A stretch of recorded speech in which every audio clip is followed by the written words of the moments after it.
नमस्कार बंधु भक्तिर शक्ति चैनल आपन को स्वागत। वैशाख शुक्ल तृतीया जहाँ आमे माने अक्षय तृतीया नाम जानी था। यही अक्षय तृतीया दिन आपण करछंती एमिति किछि कार्य आपण को माँ लक्ष्मी कृपा निश्चिंत भाव में मिलिबो। घरे आपणकर अभाव और धनर समस्या केबे हेले हब नाही। आसंता 30 एप्रिल 2025 पड़ुछि अक्षय तृतीया। तेणु आपण माने जानिथिबे जे एही अक्षय तृतीया दिन सत्यजुगर आगमन होतिला। एही अक्षय तृतीया दिन मध्य प्रभु परशुरामकर जन्म मध्य होतिला। आउ एही दिन बद्रीनाथଙ୍କ मंदिरर कपाट मध्य खोली थाए। आउ चाषी मध्य अक्षी मुठी धरी बाहरी जाए बिल कहीं अक्षय तृतीया अत्यधिक पवित्र होता है। चाषी आरंभ पाई यही दिन जहाँ करती ताहा शुभ होता है।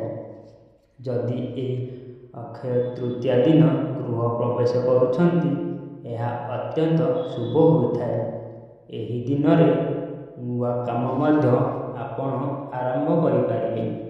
यही अक्षय तृतीया दिन में क्यों प्रकार कार्य कले माँ लक्ष्मी आपण उपर कृपा रहिब चलतु जानिबा।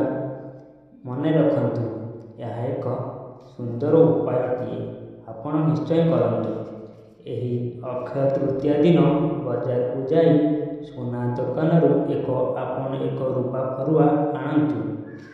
यही रूपा फरुआरे किछि शुद्ध चीनी एवं ता सहित किछि केशर आपण एकत्रित करी रूपा फरुआ भितर ठिपिरी बंद करी आपण ठाकुर घरे माँ लक्ष्मी फटो सामने किंबा जदि आपण मूर्ति रखि थांती तेबे ताको सामने रखी आपण पूजा अर्चना करंतु एवं गंगा जल धोई भल भाव पूजा पाठ करंतु। धूप दीप नकैत मध्य दियंतु। माँ लक्ष्मीकर स्वरूप भावी भल भाव पूजा करंतु। सकाळु पूजा पाठ कर सारिबा परे आपण जेउ स्थान रे आपण पैसा किंबा सुना रूपा अलंकार इत्यादि रखुथांती सेही स्थान रे एही रूपार फरुआटी को किछि अरुआ चाउल रखी ता ऊपर एही रूपार फरुआटी को रखी दियंतु। जदि आपणक पाखरे एते टंका नाही रूपा फरुआ किनिबारे आपण असमर्थ तेबे आपण छोट माटीर घड़ी कुंभार पाखरु नहीं आसतु एवं ता संगरे ता ऊपर ढांकुणी मध्य आनिबे। सेही माटीर घड़ी रे ठीक सेही भली चीनी केशर रखी माँ पाखरे पूजा पाठ कर सारिबा परे घड़ी उपरे भल भाव ढांकुणी बंद करी आपण पैसा रखी जगार ताकू रखी दियंतु। एवं यही अक्षय तृतीया दिन आपण गंगा जल स्नान कले आपणकर बहुत किछि लाभ मध्य होइथाए। जदि अक्षय तृतीया दिन किछि फल दरिद्र मानकु देले जहा फल आपणकर ग्रह नक्षत्र मानकर अशुभता निवारण होइथाए।